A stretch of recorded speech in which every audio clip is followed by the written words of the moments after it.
harus menyiapkan ruang kelasnya itu bersih, toilet siswa bersih, termasuk halaman lingkungan sekolah juga bersih. Dan pelaksanaan PTM itu maksimal kapasitas siswa yang belajar itu adalah 50%, separuhnya. Atau kalau mau diangkakan itu kan 50% dari maksimal siswa dalam satu kelas itu adalah 18 untuk SD dan SMP. Sedangkan PAUD itu dibatasi 5 siswa. Suasana ruas Jalan Protokol Dr. Samratulagi Bitung terpantau ramai dengan lalu lintas kendaraan motor dan mobil pada hari ini Selasa 7 September 2021. Di saat bersamaan, tepat di depan kantor Pengadilan Negeri Bitung, sejumlah orang yang memakai pakaian rapih seperti kemeja lengan panjang, jas safari, dan celana kain turun ke tepi jalan. Mereka membawa serta sebuah spanduk berukuran 3 x 1 meter bertuliskan "No korupsi, lihat, lawan, laporkan, dan tolak gratifikasi".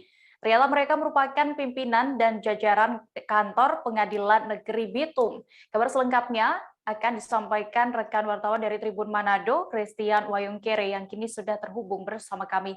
Halo, rekan Christian.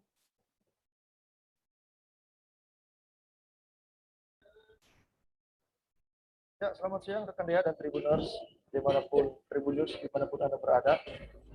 Oke, Christian, mengapa ini jajaran dari kantor Pengadilan Negeri Bitung ini turun ke jalan? Tadi juga membawa spanduk yang bertuliskan menolak korupsi dan lain-lain. Baik, aksi yang dilakukan oleh jajaran kantor Pengadilan Negeri Bitung yang dipimpin langsung oleh Ketua Pengadilan Negeri Bitung Bapak Zainuddin Karanggusi melaksanakan kampanye dan sosialisasi zona integritas yang saat ini sedang dilakukan oleh Pengadilan Negeri Bitung, di mana Pengadilan Negeri Bitung mewakili atau lolos sampai dengan tahap selanjutnya dari antara lembaga hukum yang ada di Sulawesi Utara bersama dengan Pengadilan Agama Kota Bitung tengah menantikan penilaian dari pemerintah pusat terkait dengan zona integritas Kandea. Oke, lalu Christian, apa saja yang dilakukan mereka jajaran dari kantor Pengadilan Negeri Bitung ini saat turun ke jalan? Baik, seperti yang terpantau tadi, aksi yang dilakukan oleh jajaran kantor Pengadilan Negeri Bitung, mereka melakukan kampanye dan sosialisasi no korupsi dan no gratifikasi lewat media spanduk berukuran sekitar 3 x 1 meter dan membagikan stiker yang berisi pesan dan tulisan tentang no korupsi dan no gratifikasi. Dan juga mereka membagi masker kepada pengendara yang melintas di jalan raya Kandea. Oke, lalu tadi juga ada langsung Ketua Pengadilan Negeri Bitung ini, Zainuddin Karanggusi, juga turun ke jalan. Apakah ada keterangan darinya terkait aksi turun ke jalan ini? Menurut Ketua Pengadilan Negeri Bitung, Zainuddin Karanggusi, ini merupakan kegiatan kampanye dan sosialisasi Pengadilan Negeri Bitung menghadapi zona integritas, di mana selain kegiatan turun ke jalan tadi, mereka sudah melakukan berbagai persiapan dan penataan kantor untuk menghadapi zona integritas, wilayah zona integritas berbasis bebas korupsi. Kemudian jika sudah meraih predikat WBK akan naik lagi ke wilayah berbasis bebas korupsi WBK. Dan menurut Zainuddin Karanggusi, proses ini sudah dilakukan hampir setahun dan saat ini pihaknya tinggal menunggu penetapan atau keputusan dari pihak pelaksana penilaian zona integritas. Baik, Tribuners, tadi rekan Christian juga sudah berhasil mewawancarai Zainuddin Karanggusi selaku Ketua PN Bitung. Berikut keterangannya untuk Anda. Pengadilan Negeri Bitung ini di pagi hari ini? Ini kegiatan kampanye dalam rangka Pengadilan Bitung mengikuti zona integritas yang pelaksana aja dengan TNP. Jadi di samping kami menata bangunan segala macam donor dan ini kami juga kita kampanye dan salah satunya dengan masker dan stiker mengenai anti-influenza dari korupsi.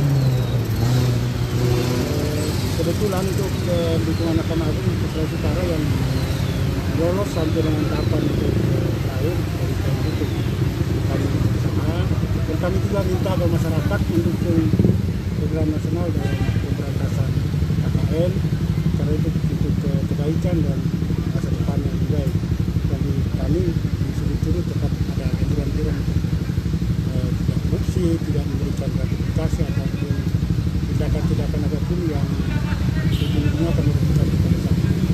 Oke, Pak, tadi juga dilakukan bagi-bagi masker. Kenapa, Pak? Sebenarnya kan kita disuruh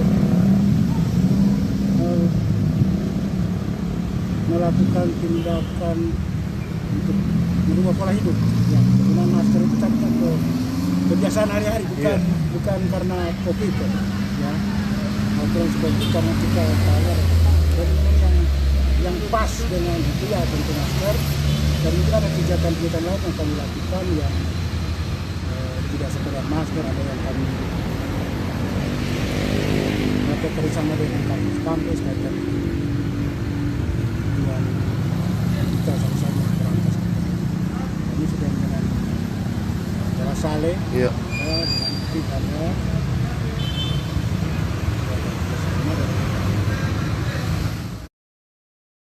Seleksi kompetensi dasar calon pegawai negeri sipil di Provinsi Sumatera Selatan yang diadakan di The Sultan Convention Center sudah berlangsung selama 4 hari. Daerah yang sudah melaksanakan tes SKD CPNS, yakni dari Kabupaten Lahat, Penukal Abab Lematang Ilir atau Pali, dan Ogan Komering Ilir atau Oki. Namun informasinya pada hari ketiga dan keempat ada sejumlah peserta yang tidak hadir dalam tes SKD ini. Untuk mengetahui lebih detailnya sudah bergabung bersama kami rekan jurnalis Tribun Sumsel, Linda Trisnawati yang akan menyampaikan laporan. Halo Linda. Ya, halo Dea. Linda, bisa Anda jelaskan ada berapa peserta yang tadi diinformasikan tidak hadir tes SKD CPNS di Sumatera Selatan? Ya, Dea. Tes SKD di Provinsi Sumatera Selatan yang diadakan di Sultan Convention Center memang sudah berlangsung selama 4 hari. Nah, selama 4 hari ini ada ratusan peserta yang tidak hadir.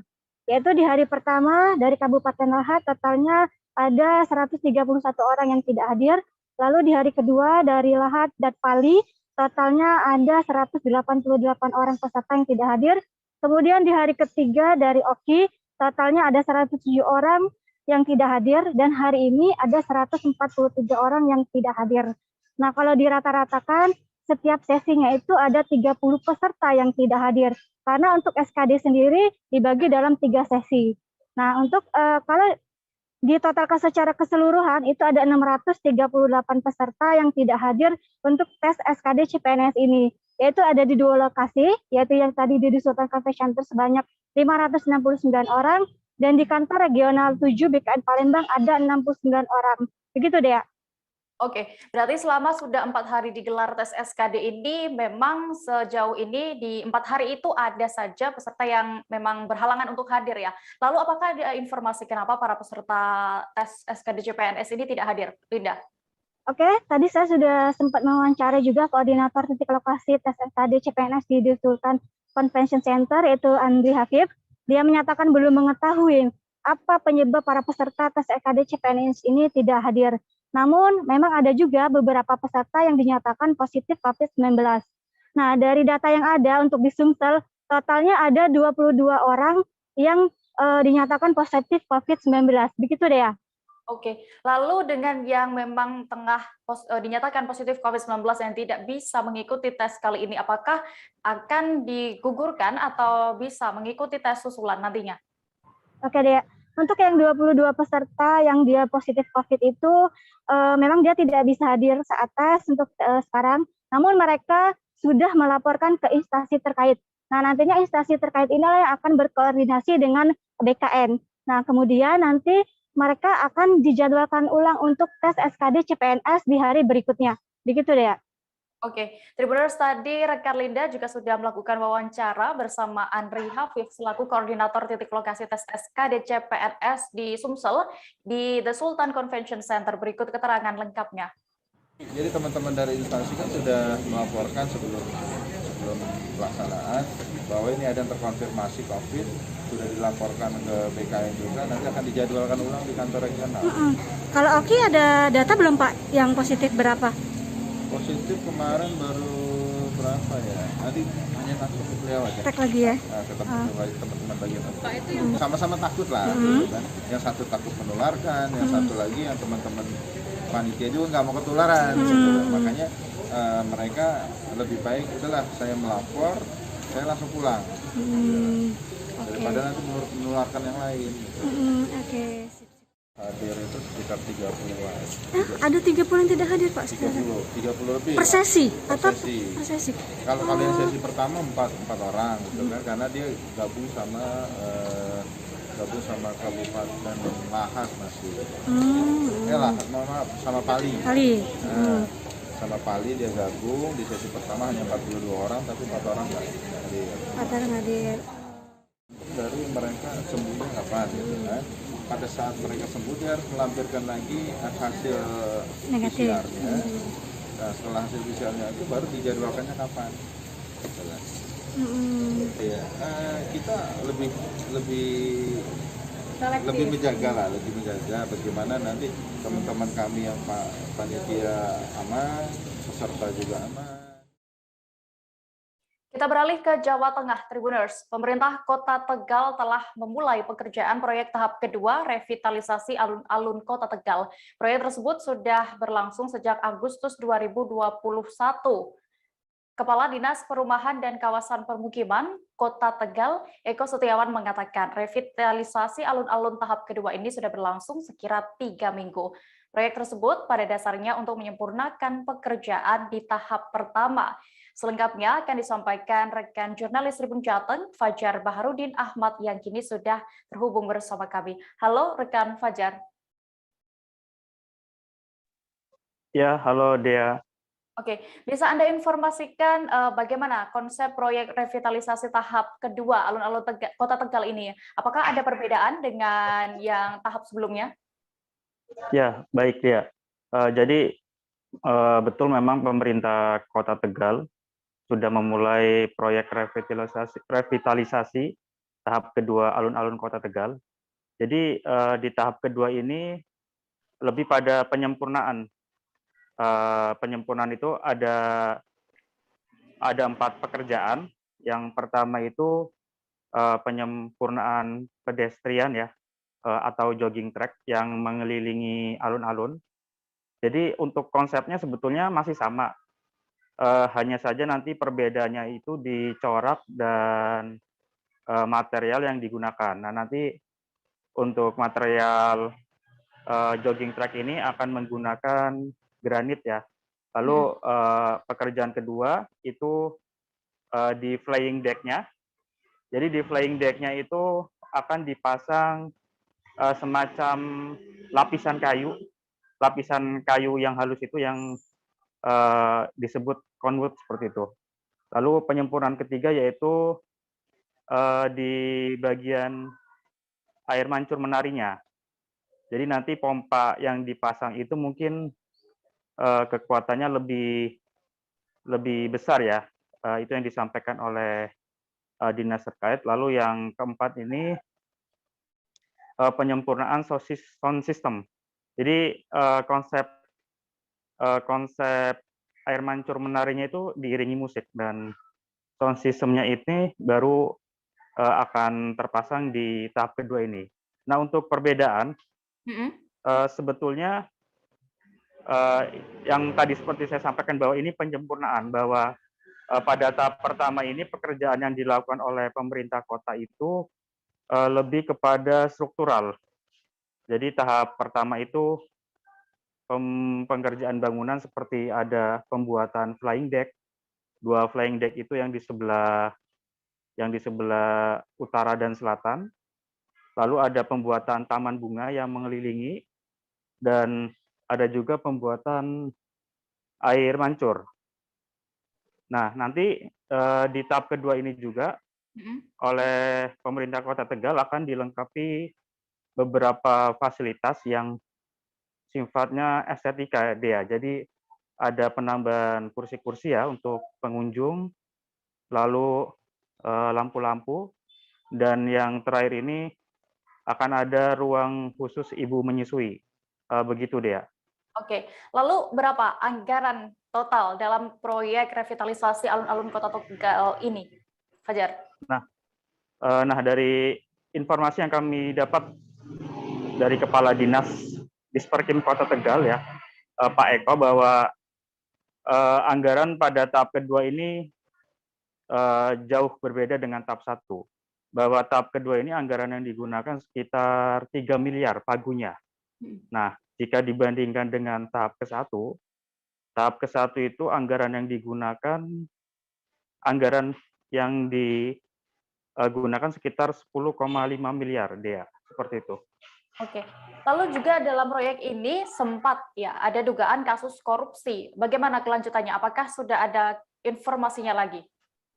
Ya, Dea, memang dalam proyek revitalisasi tahap pertama itu sempat ada temuan dari BPK ya.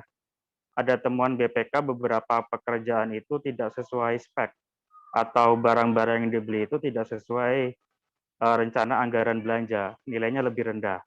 Nah, oleh Kejaksaan ditindaklanjuti, sempat dicek juga, dan Kejaksaan pun bahkan mengajak tim audit independen dari Universitas Negeri Semarang. Memang sempat ada ditemukan spek yang kurang, tapi setelah melalui masa penyidikan kurang lebih 7 bulan sejak Februari 2021 sampai Agustus, nah untuk kasus itu dihentikan. Kejaksaan mengeluarkan SP3, surat perintah penghentian penyidikan, dengan alasan ada kelebihan pembayaran yang dilakukan oleh pemerintah kota ke pihak rekanan. Dan pihak rekanan ini sudah mengembalikan uang lebihan itu. Sementara nilai uang lebihan itu sekitar 17 juta. Jadi statusnya untuk kasus dugaan itu sudah dihentikan, SP3 dia. Oke, lalu ini tadi juga kembali ke revitalisasi proyek yang sekarang ini dilanjutkan ya, sudah tahap 2, berarti penyempurnaan. Lalu kapan rencana pembukaan alun-alun Kota Tegal ini sendiri, Fajar? Nah, untuk pastinya belum diketahui dia. Cuma dari perbincangan kami dengan Kepala Dinas terkait bahwa rencananya Desember itu sudah bisa dibuka. Karena proyek ini kan targetnya minggu pertama Desember sudah selesai. Dengan catatan, pertama itu bahwa angka kasus COVID itu sudah dinilai aman. Maka pemerintah Kota Tegal berencana akan membukanya Dea. Dan memang setelah pembangunan revitalisasi pertama juga, itu sempat direncanakan untuk dibuka. Tapi atas dasar keputusan bersama rapat Forkopimda di Kota Tegal, tetap ditutup karena angka kasus COVID yang masih cukup tinggi. Jadi nantinya keputusan dibuka tidaknya setelah proyek selesai itu tetap akan mempertimbangkan angka kasus COVID. Begitu dia. Baik. Tribuners, tadi rekan Fajar juga sudah berhasil mendapatkan keterangan dari Kepala Dinas Perumahan dan Kawasan Permukiman Kota Tegal, Eko Setiawan. Berikut liputannya untuk Anda. Ini tahap kedua ini pada dasarnya lebih ke finishing. Jadi sudah tidak ada pekerjaan struktur, karena struktur sama mechanical utama itu sudah dikerjakan di tahap 1. Jadi yang utama adalah finishing untuk granit, yang kedua finishing conwood di flying deck-nya, yang ketiga finishing untuk mechanical electrical, dry fountain sama musik. Itu ada beberapa penyempurnaan karena dulu beberapa alat belum bisa dibeli. Nah ini di tahap kedua ini baru dibeli dengan beberapa perbaikan yang sudah ada, misalnya lampu-lampu keliling itu nanti akan ada perbaikan. Hanya itu. Untuk perlengkapan ini memang selain kursi tadi untuk ruang menyusui, terus kemudian ada ya istilahnya street furniture ya, jadi tempat duduk, tempat sampah, lampu-lampu hias, yaitu. Kalau untuk anggaran tahap 2 ini berapa, Pak? Pagunya 3, tapi nilai kontraknya 2, sekian, aku lupa. 2,8 atau 2,9 ya. Ini targetnya tahap 2 ini selesai kapan, Pak? Minggu pertama Desember. Minggu pertama Desember. Tribuners, seusai jeda berikut kami akan kembali dengan kisah dari seorang mantan sopir angkot yang memilih menjadi pengusaha layar tancap keliling hingga sekarang ini. Saat lagi tetaplah di Live Update. Oke, apa kabar Bang Ariski di sini untuk strateginya? Kalau saya sendiri di Jumip 37 ini yang semalam baru mulai, saya udah pas. Sebenarnya aku nggak ngerasain penangkapan atau penggerebegan atau apapun itu. Karena gitu, posisinya aku kriteria. Jadi kita mengenal disebut dengan stroke yang tidak berdarah dengan stroke yang berdarah.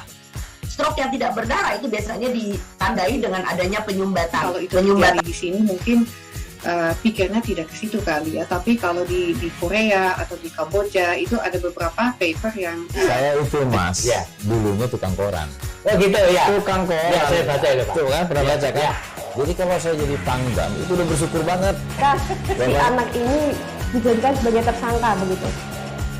Ya, kalau ini kita bicara yang di luar kasus Sebongombo ya. Dengan nama hujan shower, di mana terdapat batas jelas antara daerah hujan dan tidak hujan yang biasanya terjadi pada fase awal mature stage atau tahap Berbahaya dewasa. itu Kang. Jadi mulai artinya terjadinya perlembekan. Nah itu untuk penetrasi akan sulit. Gitu ya. Dok, saya ini menurut saya memang tidak mudah, bukan urusan tanah diambil. Kalau misalnya Amerika Serikat sekarang, Rasulullah mengatakan dalam sebuah hadis bahwa berpuasa di 6 hari Syawal itu. Oke, apa kabar Bang Ariski di sini untuk strateginya? Kalau saya sendiri di Jumip 37 ini yang semalam baru mulai, saya udah pas. Sebenarnya aku nggak ngerasain penangkapan atau penggerebegan atau apapun itu. Karena gitu, posisinya aku kriteria. Jadi kita mengenal disebut dengan stroke yang tidak berdarah dengan stroke yang berdarah.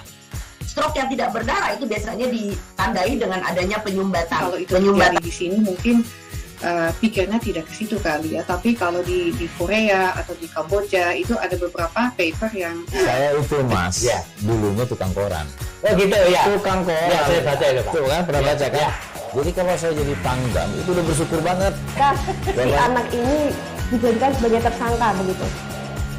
Ya, kalau ini kita bicara yang di luar kasus Sebongombo ya. Dengan nama hujan shower, di mana terdapat batas jelas antara daerah hujan dan tidak hujan yang biasanya terjadi pada fase awal mature stage atau tahap Berbahaya dewasa. itu Kang. Jadi mulai artinya terjadinya perlembekan. Nah itu untuk penetrasi akan sulit. Gitu ya.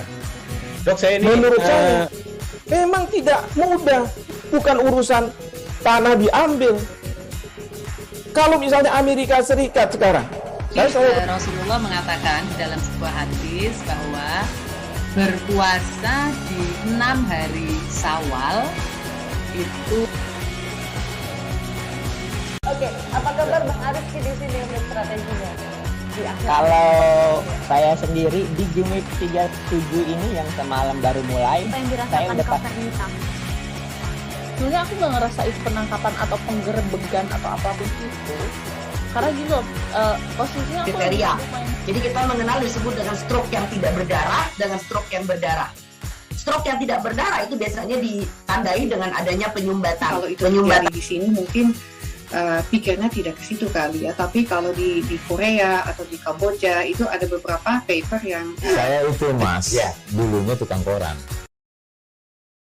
Terima kasih Tribuners, Anda masih setia menyaksikan Live Update. Kita menuju kabar berikutnya dari Jawa Barat. Kejaksaan Negeri Kota Bogor melakukan pemusnahan barang bukti yang telah mempunyai kekuatan hukum tetap pada hari ini Selasa 7 September 2021.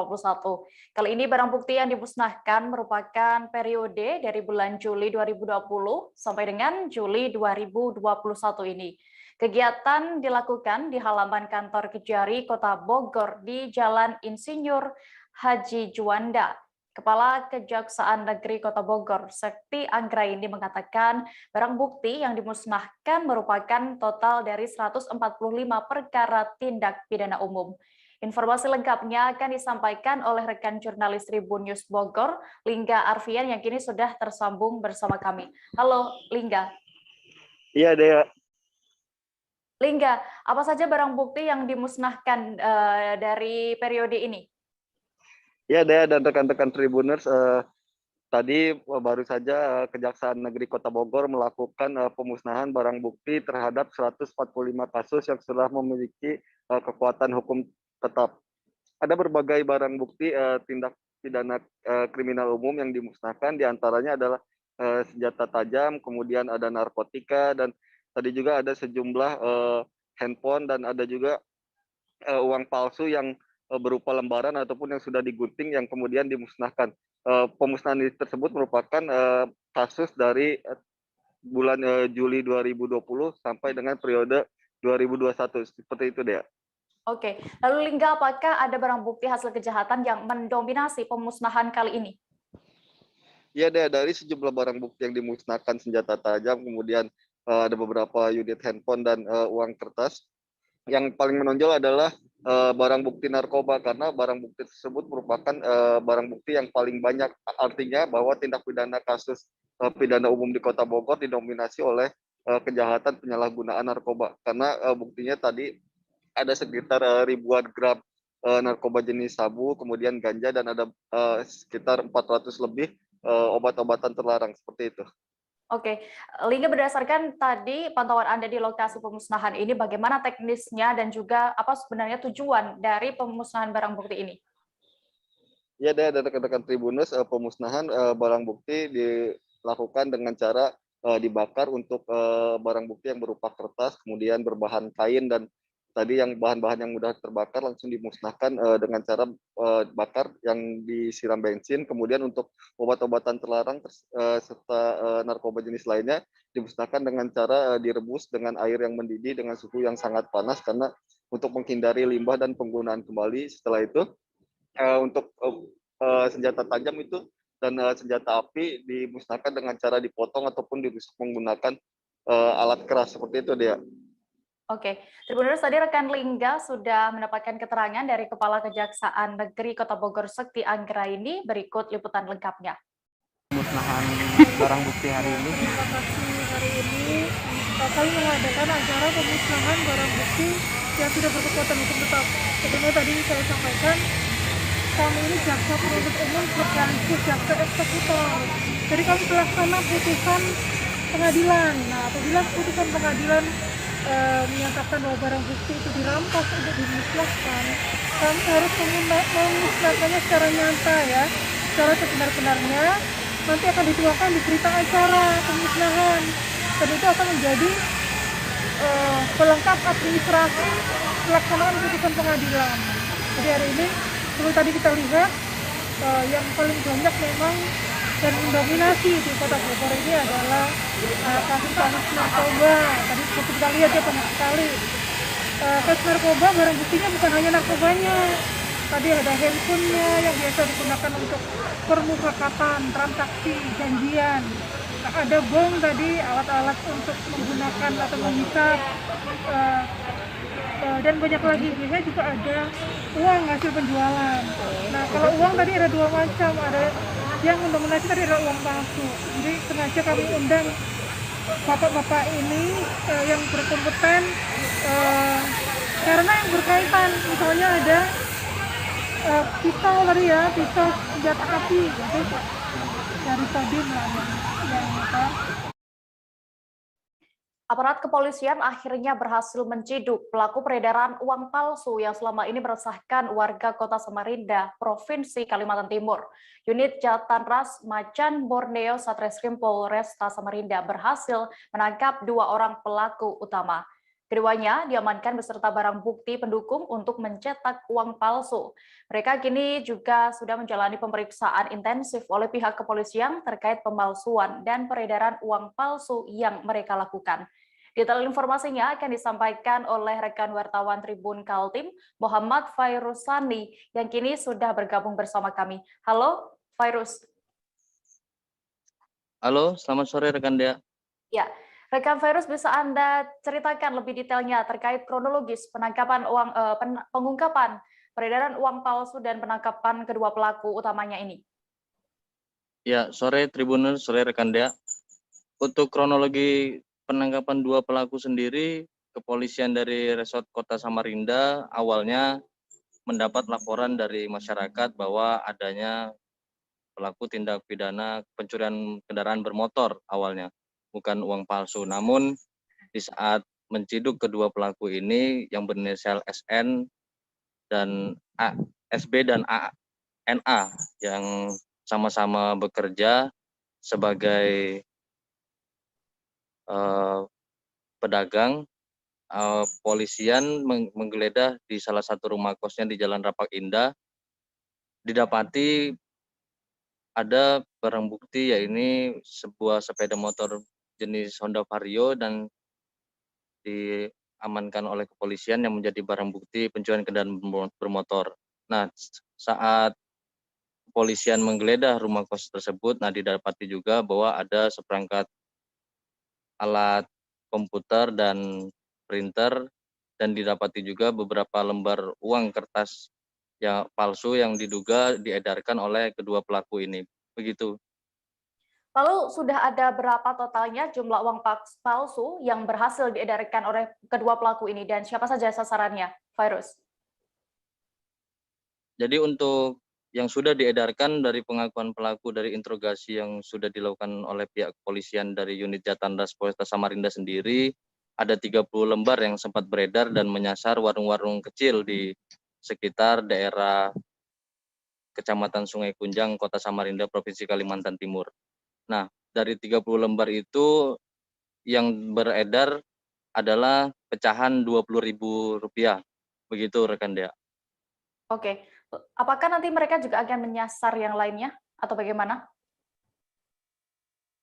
Kepolisian sendiri tadi saat disinggung masalah tersebut, mereka mengatakan bahwa masih didalami dan juga masih melihat kembali kasus tersebut dan akan mendalami apakah ini terkait dengan jaringan lain atau tidak, begitu. Oke, lalu apakah kepolisian sudah mengeluarkan ancaman hukuman untuk kedua pelaku ini, Fairus? Untuk ancaman untuk kedua pelaku sendiri, sampai saat ini polisi menegaskan bahwa untuk kedua pelaku diancam dengan pasal berlapis karena ada unsur pencurian kendaraan bermotor yang dilakukan oleh kedua pelaku ini, dan ada barang bukti yakni uang palsu yang sempat juga diedarkan dan dicetak oleh kedua pelaku. Nah, untuk pasal sendiri yang masih didapat oleh reporter Tribun Kaltim di lapangan yakni 363 untuk pencuriannya, dan nanti akan dikembangkan kembali untuk yang uang palsunya. Begitu rekan Dea.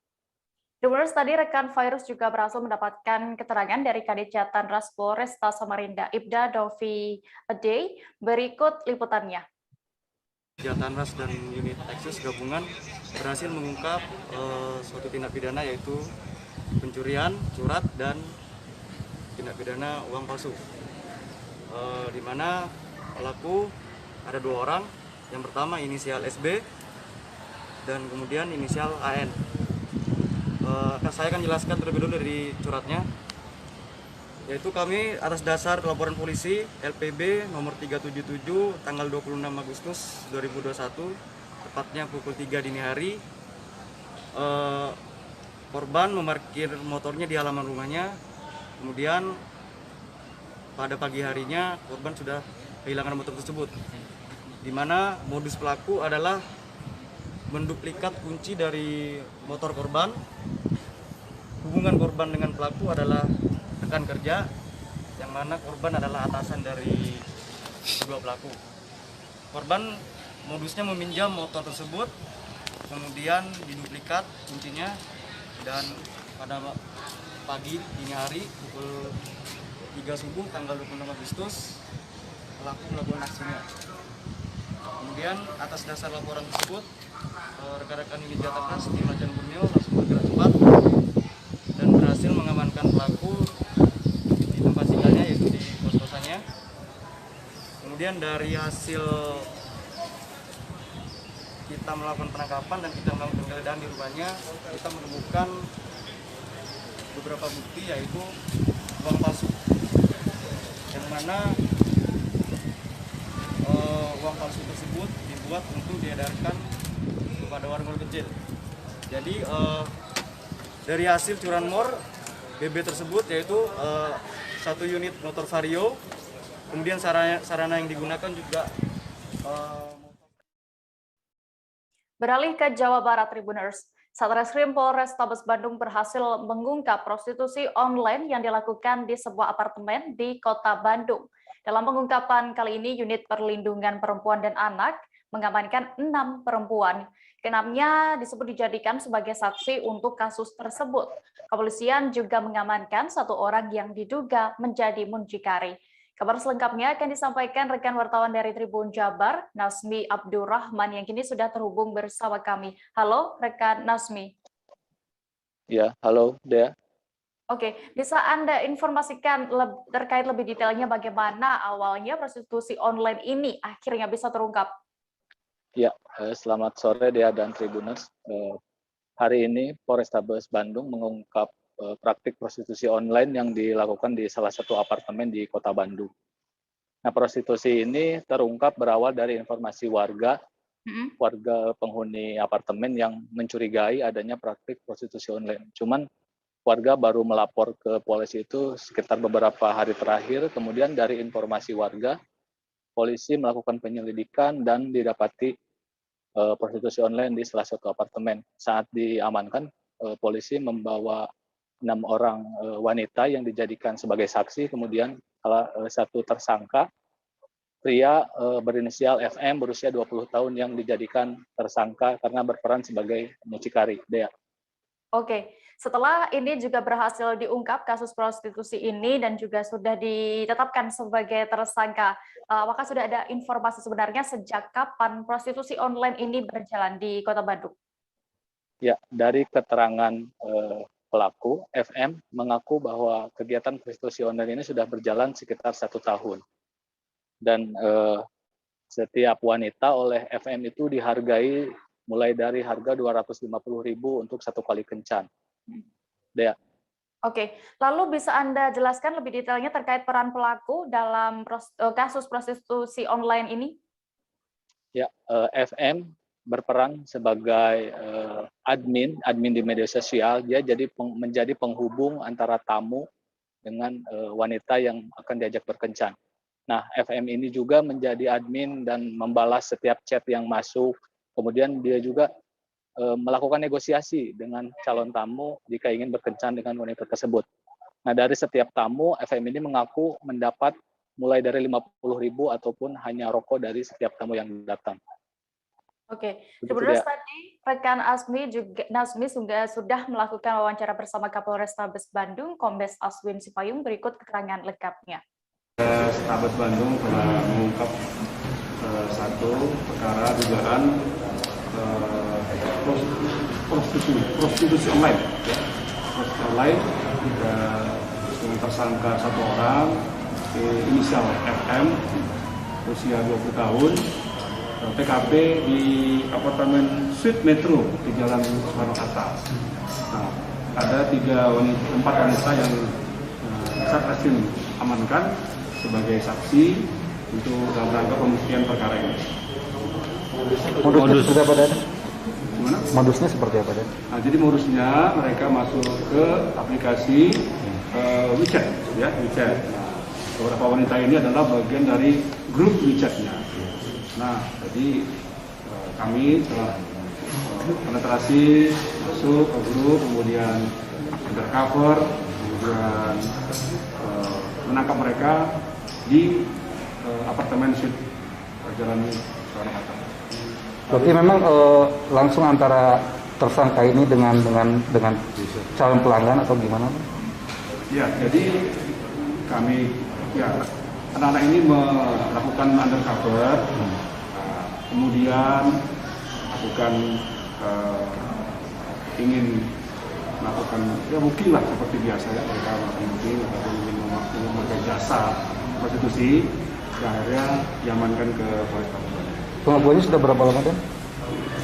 Mereka ini sudah hampir setahun melakukan kegiatan prostitusi online. Untuk tarif dan berapa? Tarif 250.000. Ya. Informasi berikutnya datang dari Jawa Timur Tribuners. Dr. Rianti Isaskar yang merupakan dosen Fakultas Pertanian Universitas Brawijaya mengajak masyarakat untuk memanfaatkan limbah dapur menjadi ekoenzim. Ajakan ini lewat program hibah dari UB yaitu Dokter Mengabdi. Ekoenzim sendiri adalah hasil fermentasi antara limbah organik dengan gula merah atau gula tebu dengan air. Hasilnya bisa untuk disinfektan alami, untuk bahan sabun, dan lain-lainnya. Untuk mengetahui lebih detailnya, sudah bergabung bersama kami rekan jurnalis Surya Malang, Silvianita Widiawati yang akan menyampaikan informasi lengkapnya. Halo rekan Silvi.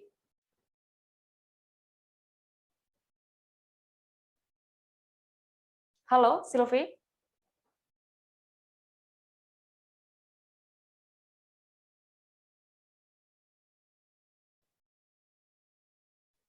Halo Mbak Dea.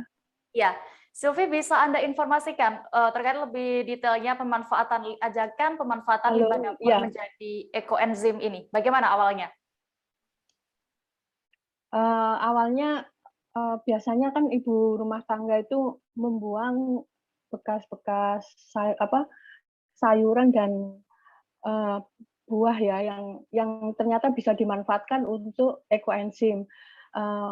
Untuk itu dari Dr. Rianti menyarankan membuat bekas sayuran dan limbah buah itu ditampung dalam ember atau bekas tempat lainnya yang bisa dicampur dengan molase dan air. Untuk itu ada formasinya yaitu 1, 3, dan 10. Jadi jika memenuhi syarat itu bisa jadi ya. Untuk 1 bagian itu berupa molase, 3 bagian limbah, dan 10 bagian air. Begitu Mbak Dea.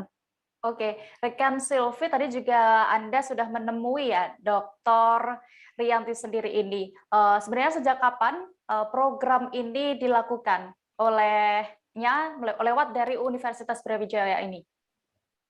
Kalau lewat program Dokter Mengabdi ini memang baru saja dilakukan, tapi sebenarnya untuk ekoenzim itu awalnya sudah 30 tahun lalu di Thailand sudah diuji coba, tapi untuk di Malang Raya mungkin masih relatif baru, sehingga dia mengajukan hibah untuk mendanai program yang bisa dijadikan pendampingan buat ibu-ibu di perkotaan atau pedesaan, sehingga limbah organik dari dapur itu bisa bermanfaat buat mereka, bukan buat mereka sendiri.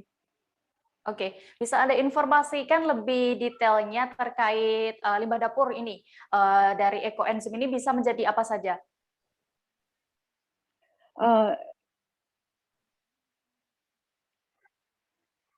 Kalau untuk masa pandemi ini bisa buat disinfektan, dan untuk dibanding dengan memakai disinfektan kimia, ketika disemprotkan misalkan di sekitar lingkungan rumah gitu ya, mungkin tanaman akan menjadi kering. Tapi kalau disemprot dengan disinfektan alami ini justru malah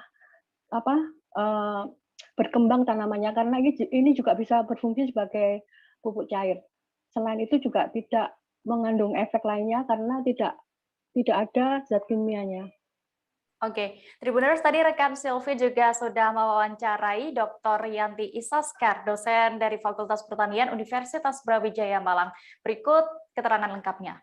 Itu sudah lama ditemukan oleh Dr. Sukon 30 tahun yang lalu di Thailand.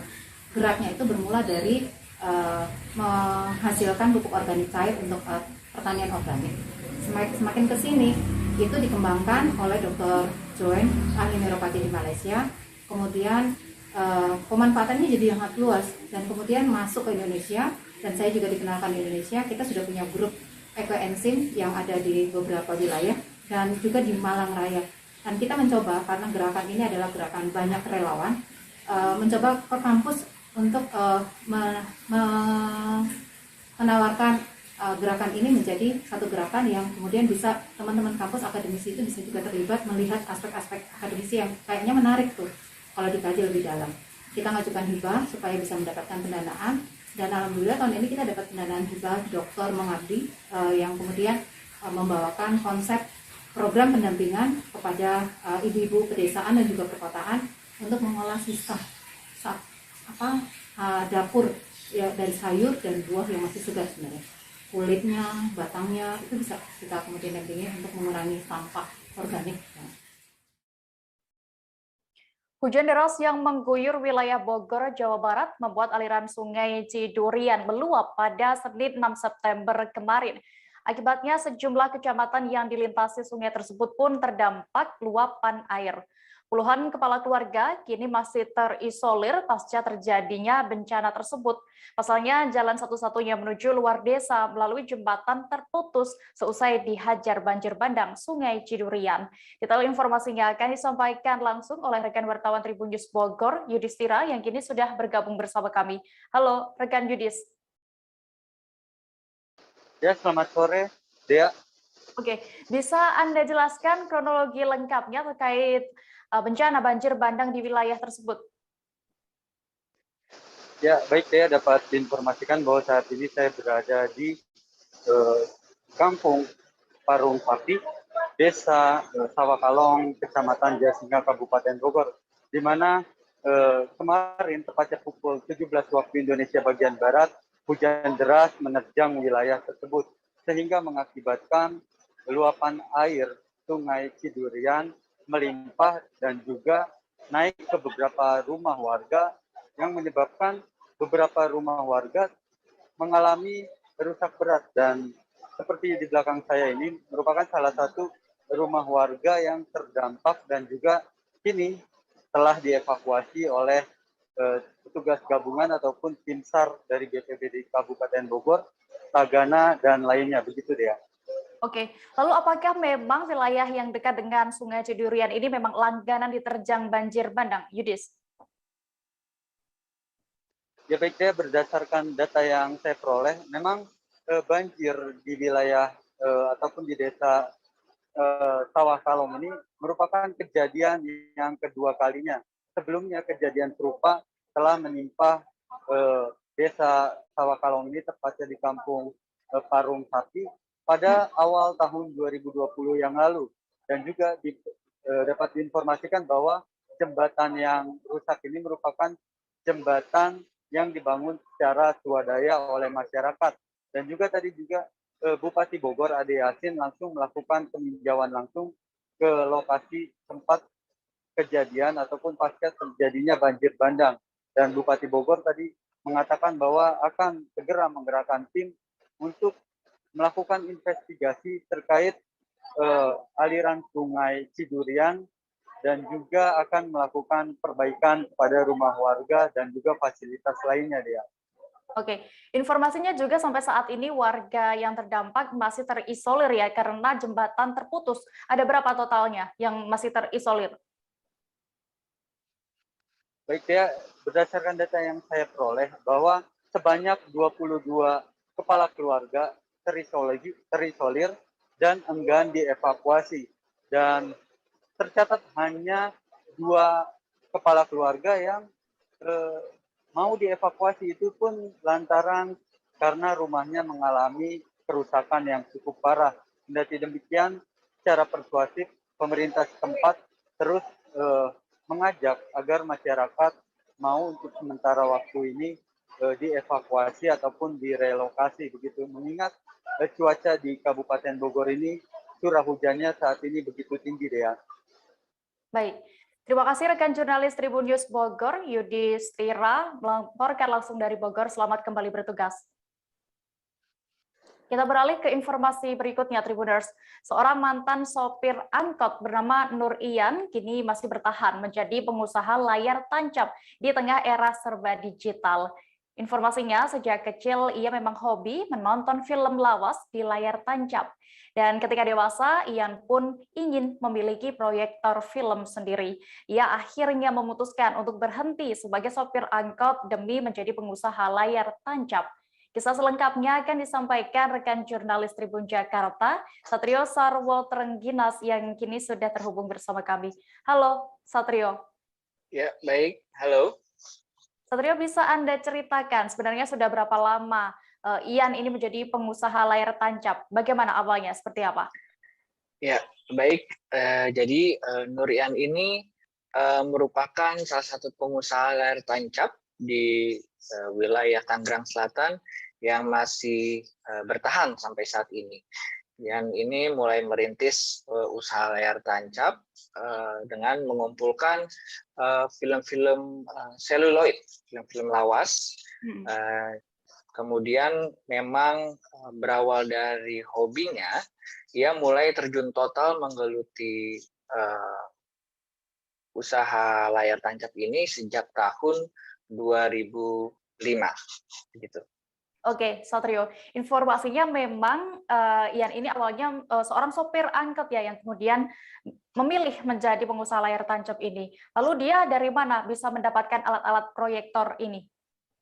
Ya, baik. Sebelumnya memang dulu ia bekerja sebagai sopir angkot, kemudian memutuskan menjual mobil angkotnya untuk membeli sejumlah alat seperti proyektor, kemudian sistem pengeras suara, dan juga beberapa kumpulan film-film seluloid yang memang sudah jarang sekali berada di pasaran, begitu. Oke, berdasarkan informasi yang Anda dapat, Satrio, lalu berapa banyak ini saat ini koleksi film seluloid milik Pak Ian ini, dari tahun berapa saja film itu? Ya, baik. Untuk film seluloid yang dimiliki oleh Pak Nur Ian ini sampai saat ini dari sejak lama, sebelum 2005 ia sudah mengumpulkan koleksi film seluloid ini, sampai saat ini sudah mencapai sekitar 450-an film seluloid yang terbilang lawas dan juga memiliki berbagai genre, mulai dari action, drama, kemudian ada juga komedi, dan itu juga berbagai berasal dari film Barat, dari film Asia, yang terdiri dari film India dan juga film Indonesia, begitu. Dan film-film lawas ini didapatkannya dari teman-teman sesama perfilman dan juga dari komunitas, bahkan juga dari pemilik dari film seluloid tersebut. Oke, lalu film yang paling tua yang dimilikinya itu tahun 1977 yang berjudul Si Pitung, begitu. Oke, lalu apakah saat ini ya di era serba digital kali ini ya, apakah masih banyak orang yang berminat dengan layar tancap ini? Ya, baik. Sampai saat ini ternyata memang berdasarkan penuturan dari Pak Nur Ian, memang antusias masyarakat untuk menyaksikan layar tancap ini masih tinggi, gitu. Mereka bukan hanya di wilayah Jakarta saja, tetapi di wilayah pinggiran penyangga Jakarta, gitu. Jadi mereka biasanya memesan layar tancap itu untuk acara perkawinan, acara ulang tahun, acara 7 bulan, bahkan hanya untuk sekedar melepas nostalgia dengan film-film lawas melalui layar tancap. seperti itu. Oke, Satrio, Anda tadi juga sudah berkesempatan ya bertemu dengan Pak Ian ini secara langsung. Apakah dia juga sempat menceritakan pengalaman yang paling berkesan bagi dia saat menggelar layar tancap ini? Iya, memang ada beberapa momen yang Pak Ian ceritakan terkait dengan pengalaman dia selama bertahun-tahun menggelar layar tancap di berbagai acara.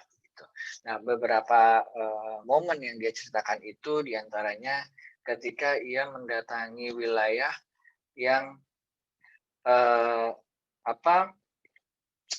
akses jalannya sempit, kemudian juga saat pemasangan layar tancap ternyata tiba-tiba mendadak hujan disertai dengan angin sehingga layar tancap itu tiba-tiba mendadak roboh dan warga yang menyaksikannya akhirnya bubar begitu. Ya, dan juga ada ketika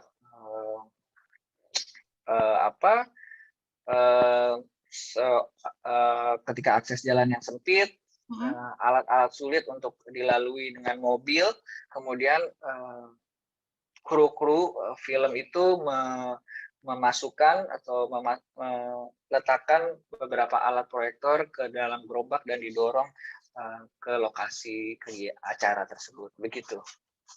Oke, terima kasih rekan jurnalis Tribun Jakarta, Satrio Trenggiras untuk informasinya. Selamat kembali bertugas. Tribuners, kami akan kembali dengan informasi lainnya. Tetaplah di Live Update. Oke, apa kabar Bang Ariski di sini untuk strateginya?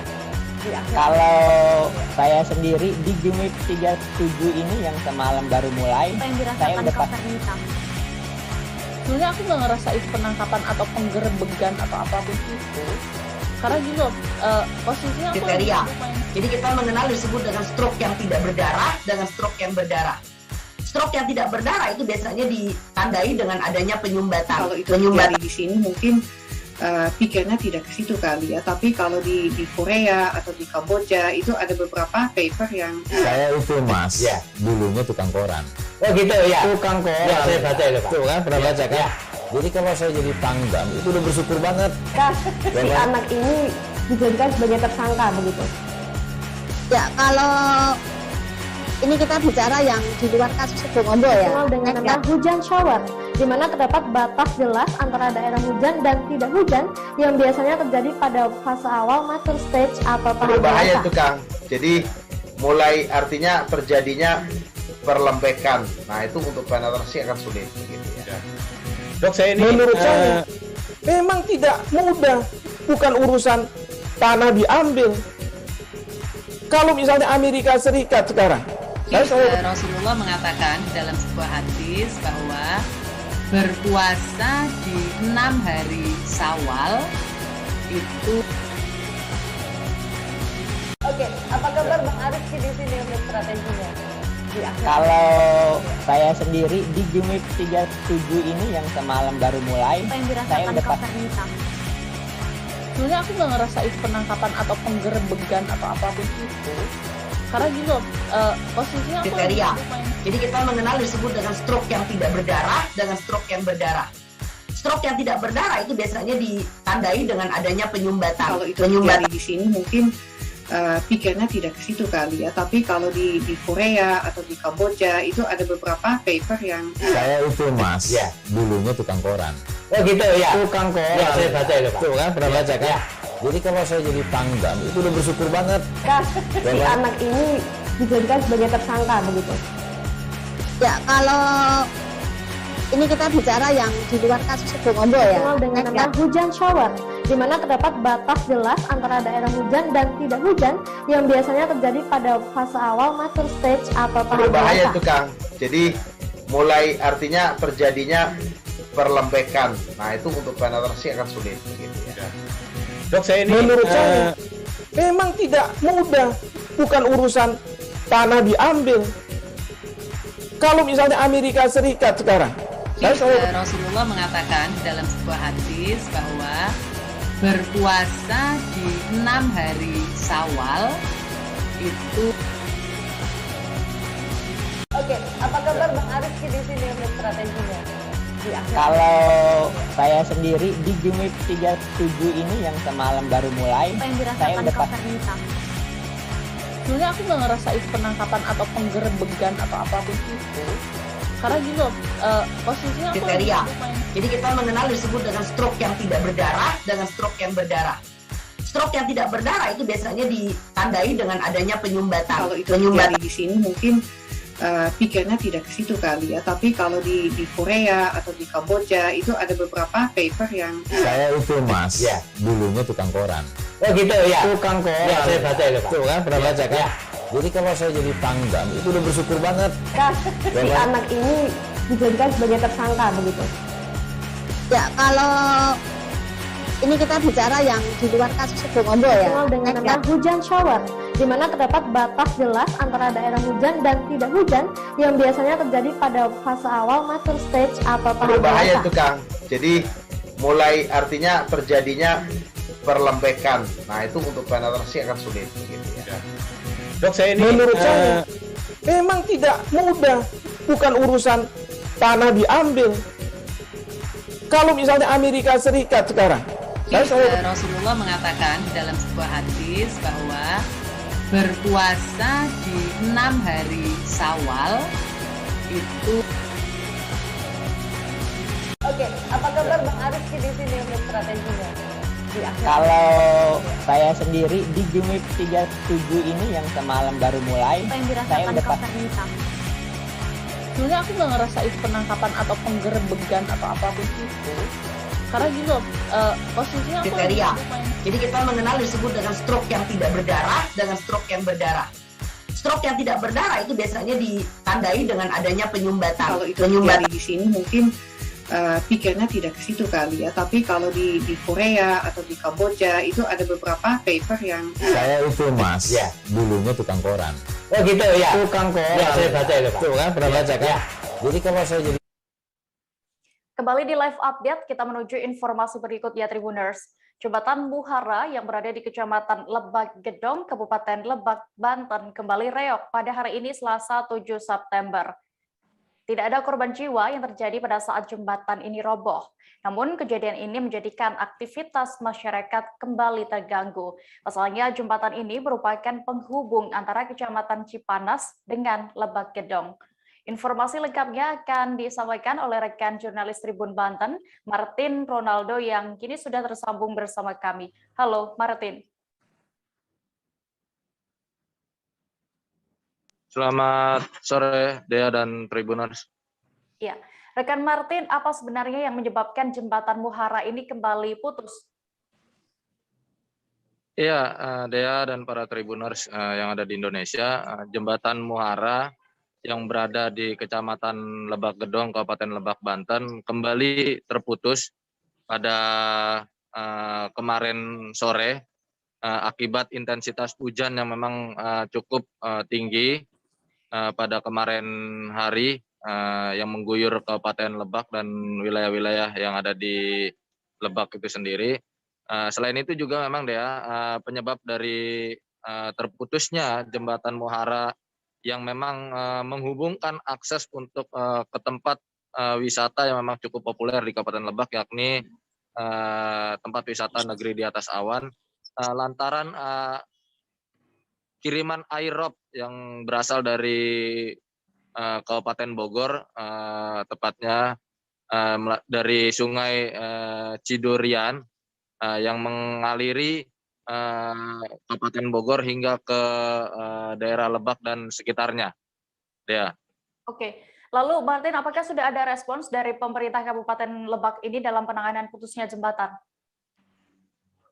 Iya, Dea. Untuk penanganan sendiri memang sejauh ini berdasarkan keterangan yang kami himpun dari Ketua BPBD, Kepala BPBD Kabupaten Lebak, yakni Febi Rizky Pratama, bahwa tim dari BPBD sendiri sudah terjun langsung ke lokasi untuk mencoba melakukan evakuasi dan juga mencoba untuk memberikan peringatan dan yang lainnya juga begitu.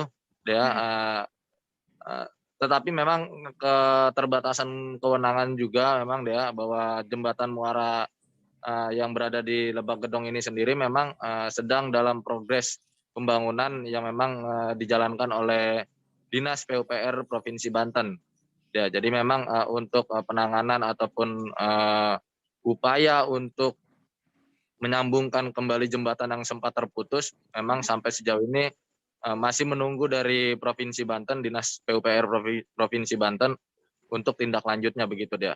Sementara bagi pengendara roda 2 dan roda 4 sendiri yang biasa melintasi jembatan Muara tidak bisa melalui jembatan Muara untuk saat ini, melainkan harus melalui daerah lainnya ataupun jembatan gantung yang memang sudah dibangun oleh pemerintah pusat. Akan tetapi memang jaraknya memang tidak terlalu dekat, melainkan terlalu jauh begitu. Ya. Oke, Martin tadi sempat Anda sebutkan ya, memang jembatan yang putus ini tadi merupakan akses ke wisata yang populer di sana, negeri di atas awan tadi. Lalu bagaimana akses kendaraannya setelah jembatan ini terputus? Iya, sampai sejauh ini dia akses untuk masyarakat sekitar yang memang biasanya menggunakan jembatan Muara untuk aktivitas sehari-hari seperti ke pasar dan yang lainnya, ini sampai sejauh ini masih belum bisa dilalui oleh kendaraan baik roda 2 ataupun roda 4.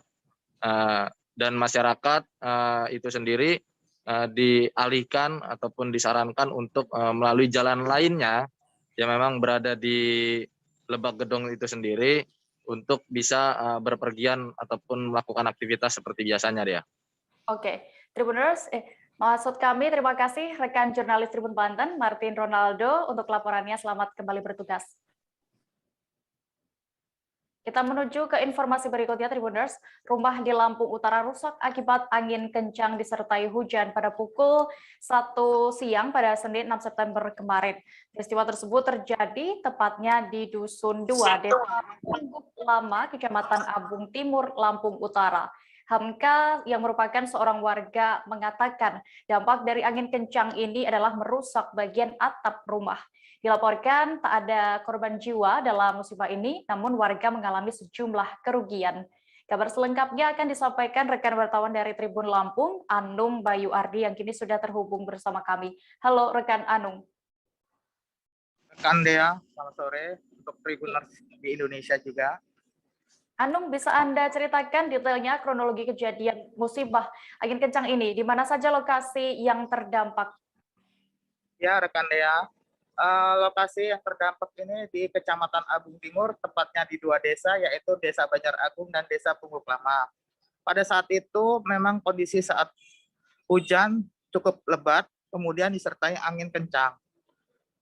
Angin kencang itu melewati atau melintas di 2 desa yang mengakibatkan beberapa rumah ataupun puluhan rumah di 2 desa itu terlihat roboh di pagar ataupun bangunan rumahnya itu sendiri. Bahkan ada tower telekomunikasi yang roboh tempat. Demikian deh ya. Oke, Anung, lalu berdasarkan pantauan Anda tadi, bagaimana kondisi terkini dari rumah-rumah warga yang terkena angin kencang itu? Ya, rekan Dea, untuk sementara ini warga masih membersihkan puing-puing tembok rumah yang hancur akibat angin kencang tersebut. Juga dibantu oleh petugas TRC atau tim reaksi cepat dari BPBD Lampung Utara, Dea. Oke, lalu selain itu bagaimana penanganan yang dilakukan khususnya dari pihak terkait di Lampung Utara mengenai bencana ini? Ya, rekan Dea, tadi sempat ditemui di kantor Pemkab oleh Kepala Pelaksana mengatakan mereka sudah turun ke lapangan untuk mengecek kondisinya serta membawa sembako yang akan diberikan kepada warga yang terdampak angin kencang tersebut. Mereka juga membantu warga untuk mengevakuasi puing-puing yang terdampak. Mereka juga akan memberikan bantuan kepada warga yang terdampak, tetapi ada persyaratannya, diantaranya rusak berat, rusak ringan, dan rusak sedang.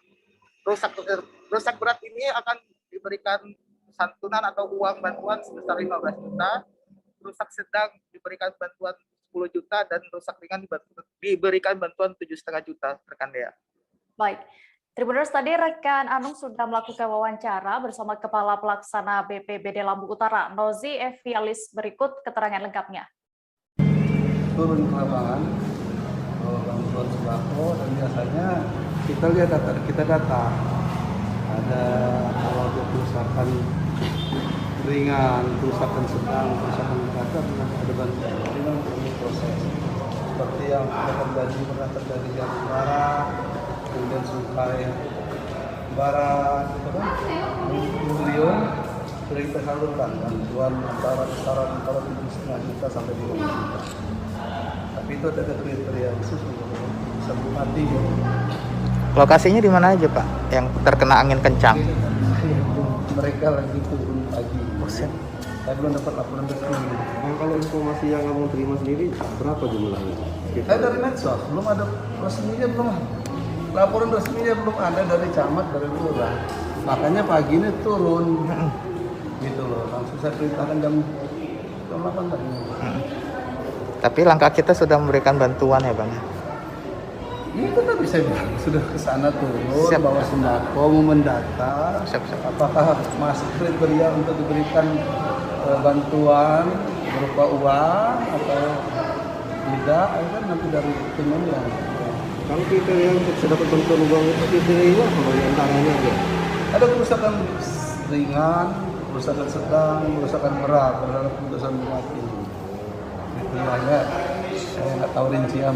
Maksimal berapa dapatnya? 5 juta, antara 7,5 juta. Kalau dia kerusakan ringan 7,5, kerusakan sedang 10, kerusakan berat 15 juta. Kita di tahun ini sudah menyalurkan bantuan itu sebesar 300 juta lebih. Itu berapa unit rumah? Sekitarnya?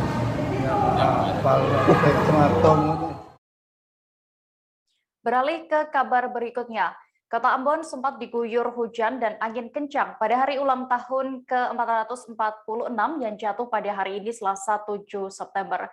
Meskipun begitu, upacara peringatan HUT tahun ini tetap berlangsung khidmat.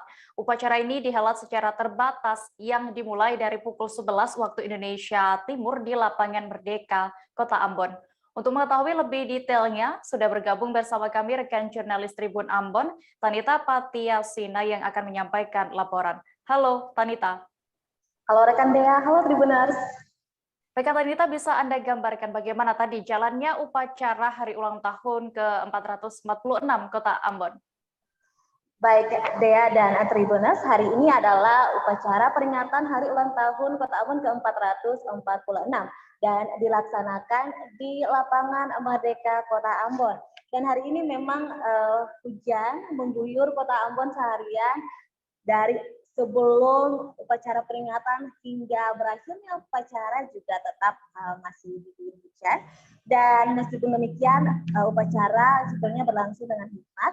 Dan untuk upacara sendiri dimulai sekitar pukul 9 waktu Indonesia Timur. Dan upacara ini berbeda dengan upacara-upacara yang lainnya karena untuk pemimpin upacaranya sendiri kami sebutnya sebagai Upulatu, itu Wali Kota Ambon Richard Lohenapesi, sedangkan kapitannya atau mungkin Tribuners kenal dengan istilah inspektur upacara itu Camat Teluk Ambon, yaitu perempuan Ibu Imelda Tahalele. Dan memang prosesinya tidak ada bendera merah putih dinaikkan atau itu tidak ada, tapi memang ada penyerahan pakat kebesaran Kota Ambon, dan selain itu juga diisi dengan puji-pujian atau persembahan pujian dari musisi-musisi di Kota Ambon, karena seperti yang kita tahu Kota Ambon menjadi salah satu kota musik dunia dari UNESCO, dan juga ada beberapa sepatah dua patah kata amanat dari Upulatu dan juga dari Wali Kota, maksud saya Gubernur Maluku, dan juga turut dihadiri oleh Wali Kota Bogor yang sekaligus sebagai Ketua APEKSI, Bima Arya juga turut menghadiri upacara peringatan Hari Ulang Tahun Kota Ambon kali ini. Demikian ya. Oke, tadi Anda sampaikan ada beberapa hal yang disampaikan ya oleh pemerintah Kota Ambon. Apa saja itu poin-poinnya? Ya, Tribuners dan Dea, untuk upacara peringatan kali ini merupakan peringatan terakhir hari ulang tahun Kota Ambon untuk Wali Kota Ambon, Richard Tuhenapesi, Syarif Hadler, sebagai Wakil Wali Kota Ambon dan Sekretaris Kota Ambon, yaitu Pak Tony Latuheru dalam masa kepemimpinan mereka. Dan memang untuk Pak Sekot akan selesai masa jabatan itu pada Desember nanti, dan untuk Wali Kota dan Wakil Wali Kota pada Mei mendatang. Memang untuk kesempatan yang terakhir ini pada peringatan mereka menyampaikan begitu banyak terima kasih buat masyarakat Kota Ambon yang selama ini telah membantu mereka, memberi masukan dan kritik saran bagi mereka selama mereka memimpin. Dan juga mereka juga menyampaikan kepada penerusnya untuk melanjutkan program-program yang baik untuk Kota Ambon. Dan sebenarnya ada beberapa kalimat yang sering diucapkan Wali Kota Ambon selama dia menjabat. Ini dia pertama kali diungkapkan pada tanggal 28 Mei pada saat peletakan batu pertama. Dia menyebutkan, mungkin saya akan sedikit membacakan buat Tribuners kata-kata yang dia bilang, yaitu bila tidak bisa memberi jangan mengambil, bila mengasihi terlalu sulit jangan membenci, bila tak mampu menghibur orang jangan membuatnya sedih, bila tak mungkin meringankan beban orang lain jangan memberatkannya, bila tak sanggup memuji jangan mencaci, bila tak bisa menghargai jangan menghina, bila semua itu pun tak bisa dilakukan, cobalah berdoa buat kota ini.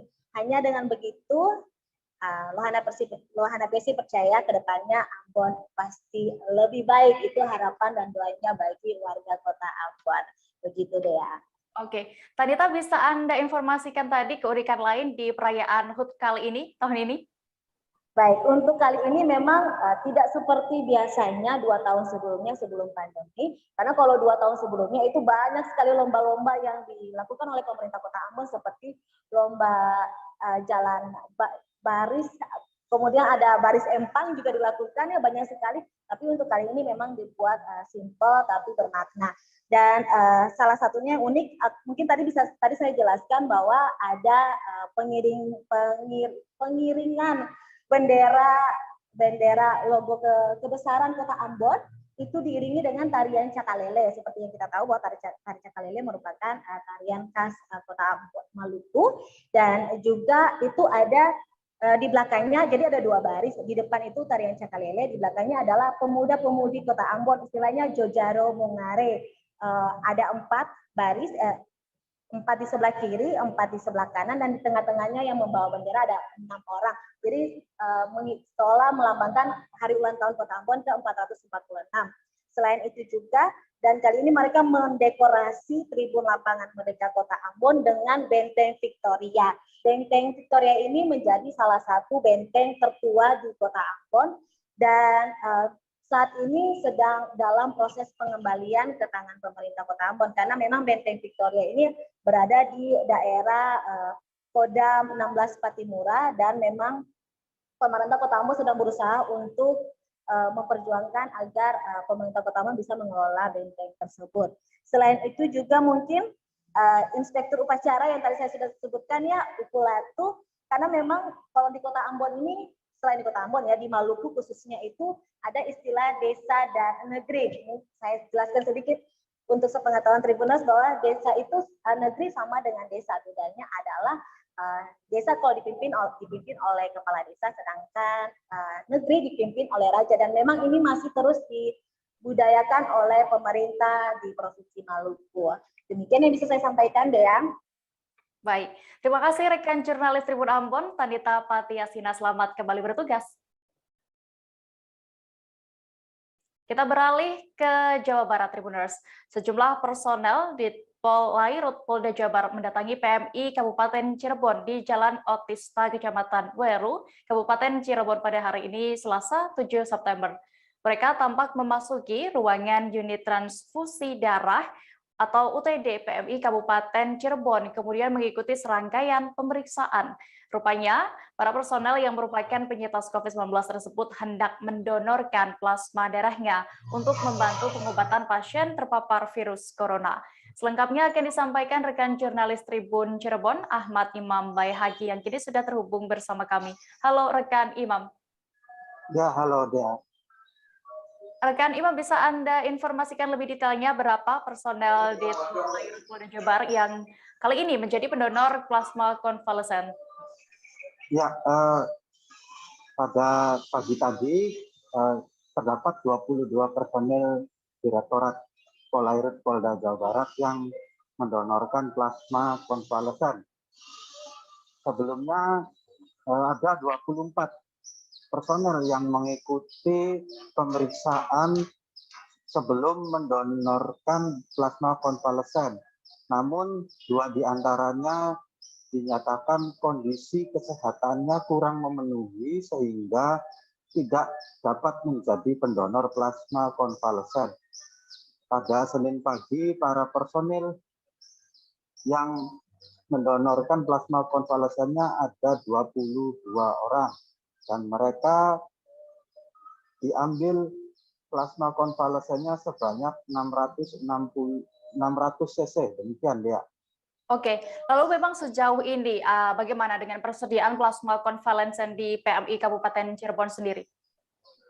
Ya, Kepala UTD PMI Kabupaten Cirebon, Dr. Suwanta, menyampaikan pada hari ini persediaan plasma konvalesen yang biasa digunakan untuk terapi plasma pasien COVID-19 masih mencukupi dan dinyatakan aman. Saat ini persediaannya mencapai 300-an kantong plasma konvalesen. Permintaan plasma konvalesen saat ini pun terbilang stabil. Tidak seperti beberapa waktu lalu, tepatnya pada bulan Juli, pada saat kondisi outbreak yang kala itu permintaan plasma konvalesen setiap harinya bisa mencapai 200-an kantong. Demikian ya. Oke, bisa Anda informasikan apa saja persyaratan untuk bisa menjadi pendonor plasma konvalesen ini, Imam? Ya, persyaratan untuk menjadi pendonor plasma konvalesen yang pertama adalah pernah terpapar COVID-19 dan dinyatakan sembuh maksimal 14 hari sebelum menjadi pendonor plasma konvalesen. Dan usia pasien yang disarankan berkisar antara 18 tahun hingga 60 tahun. Kemudian persyaratan selanjutnya adalah berjenis kelamin laki-laki. Bagi para penyintas COVID di Kabupaten Cirebon yang hendak mendonorkan plasma konvalesennya, bisa langsung mendatangi UTD PMI Kabupaten Cirebon pada jam kerja, dan nantinya akan diperiksa lebih dahulu sehingga tidak perlu khawatir apakah penyintas tersebut memenuhi persyaratan atau kondisi kesehatannya bisa dinyatakan layak sebagai pendonor, karena dari PMI juga memastikan akan memeriksa setiap calon pendonor yang datang sehingga benar-benar memastikan bahwa para pendonor tersebut telah memenuhi persyaratan dan bisa menjadi pendonor plasma konvalesen. Demikian ya. Oke. Terus tadi rekan Imam juga sudah berhasil melakukan wawancara bersama pihak dari Dirpolairut Polda Jabar, Kombes Pol Widya Handoko. Berikut keterangan lengkapnya. Kegiatan hari ini adalah bakti sosial melalui donor darah, donor plasma konvalesen dibutuhkan buat warga masyarakat yang terpapar COVID-19. Ini sangat efektif dalam proses penyembuhan. Dan kegiatan donor darah ini adalah dalam rangkaian bakti sosial dalam rangka hari ulang tahun Persatuan Gerak Bayangkari yang ke-69. Kebetulan pelaksanaannya ada di beberapa tempat di Bandung, termasuk juga di Cirebon, yang dalam hal ini penjurinya adalah Bayangkari Ranting Polairut Jawa Barat ya, dilaksanakan di Cirebon. Kita bekerja sama dengan PMI Kabupaten Cirebon. Jumlah keseluruhan ada 24 dan yang memenuhi syarat setelah hasil screening ada 22. Nah, nanti rencananya akan ditindaklanjuti dengan MOU dengan PMI untuk donor plasma berikutnya, karena donor plasma konvalesen ini menurut dokter PMI tadi bisa dilaksanakan oleh orang yang sama per 2 minggu sekali. Bisa berlanjut. Dan nanti kesehatan daripada pendonor akan dipantau ketat oleh PMI. Ini suatu kegiatan yang baik, mudah-mudahan bermanfaat bagi warga yang membutuhkan dan yang bagi pendonor mendapatkan pahala dari Allah Subhanahu wa Ta'ala. Kira-kira begitu. Informasi tadi sekaligus menutup perjumpaan kita dalam live update petang ini Tribuners. Jangan lupa untuk terus memperbaharui kabar terupdate lainnya di seluruh kanal YouTube Tribun Network. Terakhir, lantaran masih di tengah pandemi Tribuners, kami kembali mengingatkan kepada Anda untuk selalu menerapkan protokol kesehatan dimanapun berada. Dan mewakili kru yang bertugas, saya Dea Mita pamit. Terima kasih dan sampai jumpa. Jangan lupa like, subscribe, dan share ya.